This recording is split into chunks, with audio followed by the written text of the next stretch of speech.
Excited ug naghinam-hinam na ang mga ginikanan sa sugbuanong NCAA basketball player sa umaabot nga finals karong Domingo nang hinaot sila nga mudaog ang team sa ilang anak. Ani ang report ni Nico Sereno.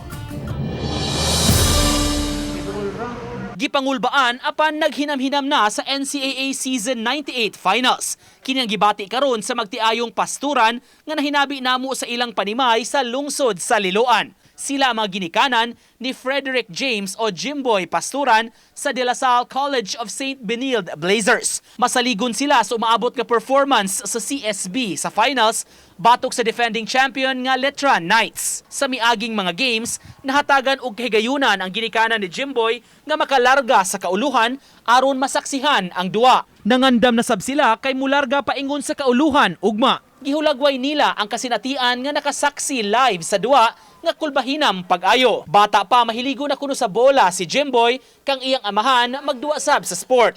Ang finals game magsilbing katapusang duwa niya sa collegiate basketball kay graduating na kini. Ang ako lang ikakuha ni Jimboy nga iyang yung ayuhon ang iyang pagduwa ilabi na tapusan na gini niya nga duwa karon sa collegiate basketball para mag-champion sila. Kaya naman na nila ang Letran. 3 years old. Iyan ang iduga niyang bola. Anak na diha himuuna niyang ring diha ang kanang pare siyat-siyat. Hilig na gina siya. Mao na gid.